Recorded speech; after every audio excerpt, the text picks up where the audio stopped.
일상에 바쁜 여러분들을 대신해서 지식과 인사이트를 정리해드리는 매일 독서 매일 인사이트입니다. 오늘은 마리 폴레오의 믿음의 마법, 이 책에 대해서 한번 살펴보도록 하겠습니다. 영어 원제는 Everything is figureoutable, 그러니까 해결하다가 figure out이라는 표현을 쓰잖아요. 근데 여기 out에다가 해결할 만한 outof이라는 전미사를 붙여가지고 제목으로 쓰고 있습니다. 문법적으로는 이런 단어는 없어요. 단어는 없는데 제목 자체도 굉장히 창의적이고 재미있게 지었는데, 이 책의 문체가 그런 것 같아요. 우리는 이제 번역서로 읽기 때문에 듣기는 좀 어렵지만 친근한 문체, 재미있는 최근에 어떤 유행어 같은 거, 이런 거 많이 사용한 문체를 쓰고 있는 것 같습니다. 코칭 서적이고 자기계발서죠. 그러니까 사실 딱 보면 왠지 조금 뻔한 느낌이 들 수도 있을 것 같은데, 그래도 그 안에 여러 가지 많은 인사이트를 품고 있는 그런 책이 아닌가. 특히 꿈에 관해서 방황하고 있는 분들이 있죠. 과연 내 꿈이 뭐지? 그리고 자주 실증내는 내 모습, 자기 모습을 보면서 난 이상한 사람 아니야? 나에게 뭐 문제가 있지 않을까? 이런 걸로 고민하는 분들이라면 읽어보시면 좋을 것 같습니다. 이 저자는 대학교 졸업생 대표로 나가서 연설할 정도로 이제 성실하게 학창 시절을 보냈고, 졸업하고 남들이 선망하는 그런 뉴욕의 증권거래소에 취업을 했어요. 근데 도저히 있을 수가 없는 거예요. 그 마음속에 뭔가 끌어오르는 그런 느낌들, 이곳은 내가 있을 곳이 아니야, 이런 느낌이 들어서 굉장히 심하게 고민을 하다가 1년 안에 이제 그만두게 됩니다. 다양한 아르바이트도 하면서 무엇이 나의 일일까, 그걸 이제 고민을 하게 되죠. 그러다 또 잡지사 일을 하게 돼요. 이게 내 일일까? 이것도 아닌 것 같아. 그러니까 더 고민이 되는 거죠. 난 정말 이상한 인간인가 봐. 나에게 진짜 큰 문제가 있나 봐. 그러다가 또 끓는 끼를 주체하지 못하고 댄스 쪽 분야로 진출을 하게 돼요. 그래서 댄스도 열심히 배우고 댄스 강사를 하게 되고, 그쪽 분야에서 나름의 비중 있는 활동을 하게 되죠. MTV 안무가를 한다거나 나이키에서 최초로 모집한 그런 댄스 팀의 일원으로 뽑히기도 해요. 여튼 그 여정에서 이 코칭이라는 이 직업에 대해서 우연히 알게 된 거예요. 흥분이 되는 거죠. 아니 뭐야, 심리치료는 사람의 과거를 치료해 주는 건데 그건 별로란 말이에요. 근데 코칭은 사람의 미래를 치료해 주는 거, 미래를 설계해 주는 것이고 미래를 도와주는 것이죠. 이게 정말 나의 일일 것 같다, 이런 강렬한 설레임을 갖게 되는 거죠. 그래서 그 코칭 비즈니스의 꿈을 갖고 그 일은 이제 지속적으로 해가게 됩니다. 그 과정에서 수입이 온전히 발생하지 않으니까 다른 일을 계속 병행하면서 코칭 비즈니스를 하게 되죠. 지금은 그쪽 분야에서 굉장히 성공을 했고, 다중열정형 컨설턴트라는 이런 정체성을 내세우면서 굉장히 다양한 일을 했잖아요. 그래서 다중열정형 컨설턴트. 그래서 꿈에 대해서 방황하고 있다면 이 저자 자체의 그 삶의 스토리가 또한 뭔가 참고가 되고 도움이 되지 않을까, 이런 생각을 해봤습니다. 그러면 책 속의 몇 가지 인사이트를 살펴보도록 하겠습니다. 독서에 대한 관점, 아까 제가 말씀드렸죠. 뻔한 코칭 책일 것 같다, 그러니까 뻔한 자기계발서, 이런 느낌이 드는 거죠. 번역한 책 제목이 또 믿음의 마법이잖아요. 이게 또 제목도 식상하지 않아요? 그죠? 근데 이 책 초반에 그런 느낌을 갖고 있는지 알았는지 어쩌는지 초반에 이런 내용이 나오게 되는 거죠. 머리로 아는 것과 끈기 있게 노력해서 그 혜택을 누리는 것은 별개라는 거예요. 우리는 책을 읽을 때 바람직하지 못한 예가 뭐냐면, 뭐야, 이거 이미 다 아는 내용이잖아, 이런 자세를 가져봐야 무슨 의미가 있냐, 이렇게 얘기를 하는 거죠. 바람직한 예는 뻔히 아는 내용이라 하더라도 뭔가 여기서 새로운 것을 배울 수 있지 않을까? 그 새로운 것이라는 거는 어떤 관점, 바라보는 관점의 차이라든가, 또는 뻔히 내가 알고 있음에도 어머, 내가 이제까지 실행을 안 하고 있었구만, 그런 미실행에 대해서 자극을 받고 또 변화를 취할 수 있다는 것이죠. 또 하나는 이런 내용들은 내게 별 도움이 안 될 거야, 나하고는 관련이 없어, 이런 자세가 아니라 이 내용들을 과연 내게 유용하게 어떤 활용할 방법이 없을까? 이런 자세를 취하는 거, 이게 어떤 독서에 대한 바른 관점이 아닐까, 이런 생각이 들고, 제가 이 책을 통해서 그런 걸 느꼈어요. 처음 읽기 전에는 이런 뻔한 책을 또 내용이 있겠어? 근데 이런 관점으로 읽으니까 이 안에서도 아주 좋은 통찰들을 얻을 수 있었던 것 같습니다. 독서에 대해서 우리가 이런 태도, 애티튜드를 가져야 될 것 같아요.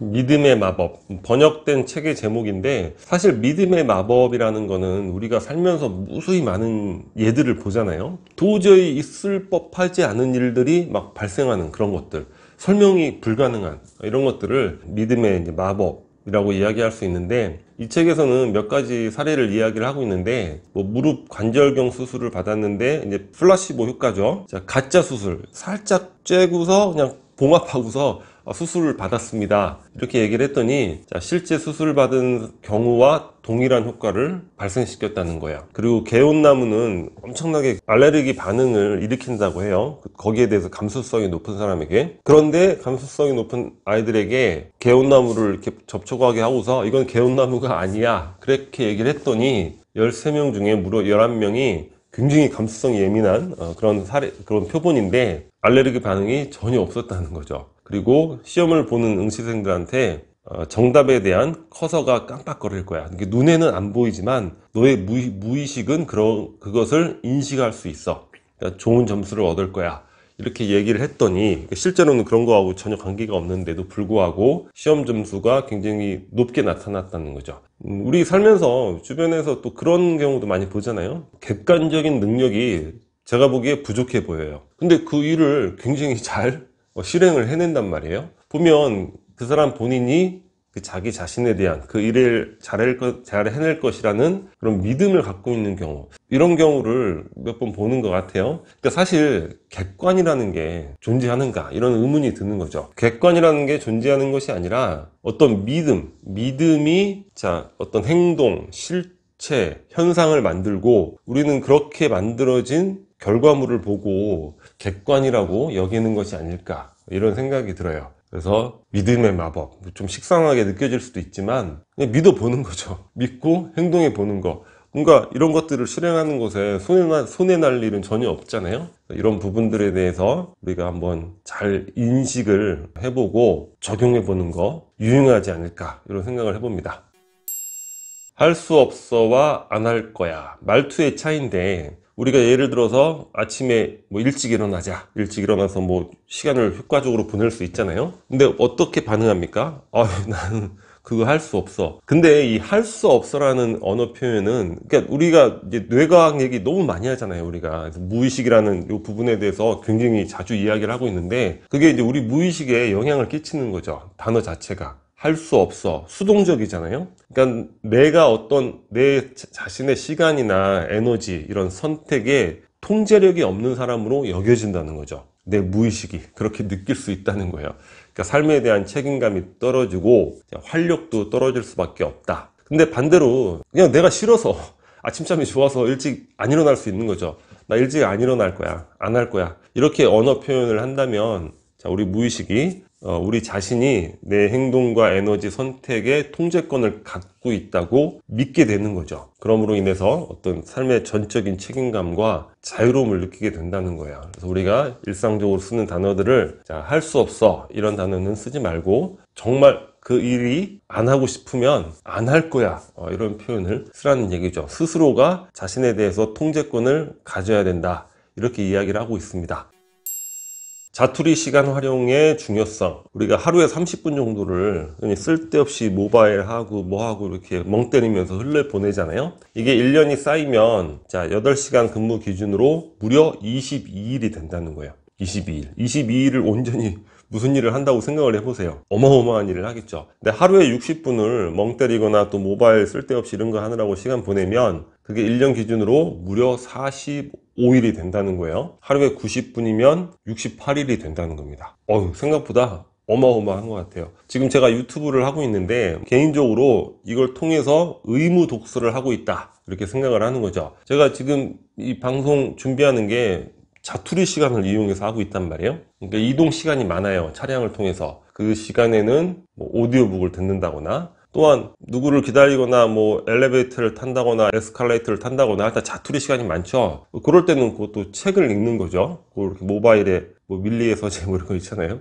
뭐 책을 또 읽는 것이고, 집에서 TV를 보면서도 뭐 이렇게 또 책을 보면서 자투리 시간만 이용해도 이렇게 충분히 평균 한 이틀에 한 개 정도의 영상을 올릴 수 있지 않는가. 그러니까 우리가 자투리 시간을 잘 이용하는 게 얼마나 중요한 것인가 한번 생각해 봤으면 좋겠습니다.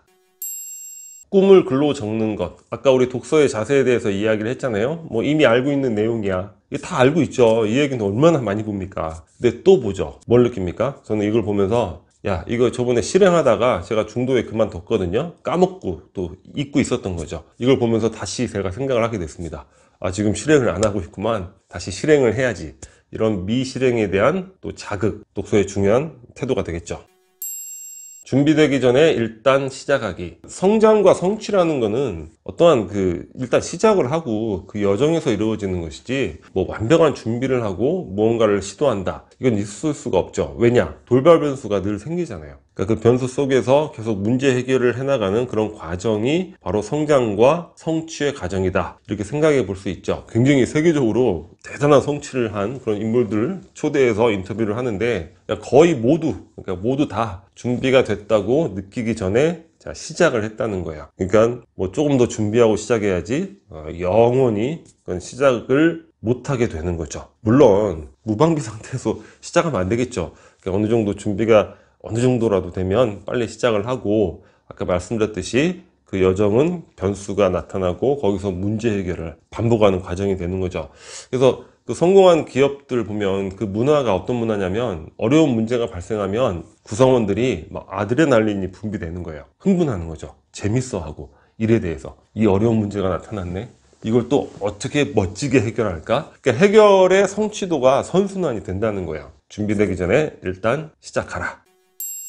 자, 마지막으로 내 속의 재능에게 부담 지우지 마라. 저한테는 이 책 전체에서 가장 큰 영감을 불러일으킨, 약간 감동을 느끼게 된 그런 내용인 것 같습니다. 우리가 어떻게 생각하죠? 나에게 어떤 재능이 있으면, 야, 재능 돈 벌어봐, 또는 아, 이 재능은 돈 벌기는 어려운 재능이야, 굶어 죽기 딱 좋아, 재능 너는 그냥 가만히 사라져, 뭐 이런 관점을 많이 갖고 있잖아요. 근데 엘리자베스 길버트, 예전에 그 먹고 기도하고 사랑하라, 이런 책으로 굉장히 유명하고 영화화도 됐죠. 그리고 테드 강연 중에 뭐 크리에이티브 지니어스라는 그런 테드 강연이 있는데, 그건 따로 우리 채널에서 하나 또 살펴봤어요. 그 정도로 그 강연을 제가 굉장히 좋아하는데, 이 엘리자베스 길버트 작가가 15세 때 자기 속의 어린 예술가와 약속을 했다는 거예요. 뭐라고 약속을 했냐면, 절대로 너희에게 금전적으로 부양해 주길 요구하지 않을게. 언제나 내가 너희를 부양하겠어. 그러니까 자기 속에 그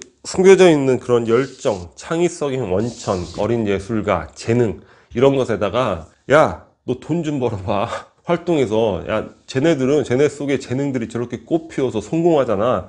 넌 뭐야? 이게 아니라 너무 소중하게 다루는 거죠. 나보다 더 소중한 거예요. 내 속에 있는 이런, 이 작가니까 글쓰기에 대한 열정, 이 어린 예술가에게 너에게 금전적으로 돈 벌어오라는 얘기 안 할게. 내가 다 벌어올 테니까 너는 열심히 우리 멋진 글을 같이 만들어내도록 하자. 뭐 이런 이야기를 한 것이라고 볼 수 있죠. 뭐라고 딱히 정의하기는 어렵지만 굉장한 인사이트를 얻게 된 그런 내용인 것 같습니다. 이외에도 여러 가지 성장과 성취를 위한 방법들, 에피소드들, 사례들 많이 제시가 되고 있는 그런 책인 것 같습니다. 아까 말씀드렸듯이 꿈에 대한 그런 여정에서 고민이 많고 이런 분들 한번 읽어보면 좋을 것 같고, 다중 열정형 코치라고 했죠. 여러분들 그런 분들 있죠. 막 너무 다재다능한, 또 이런 분들 한번 읽어보면 좋지 않을까. 그리고 여하간에 우리가 독서에 대해서 아까 말씀드렸던 그런 태도로 읽는다면 어떤 책이라 하더라도 그 안에서 우리가 소중한 몇 가지는 얻어낼 수 있지 않을까. 또 그런 생각을 해보는 그런 계기가 된 책이었던 것 같습니다. 자, 오늘 영상은 여기서 마치도록 하겠습니다. 위 캐리커처가 구독 버튼이고요. 구독과 좋아요 많이 부탁드리겠습니다. 감사합니다.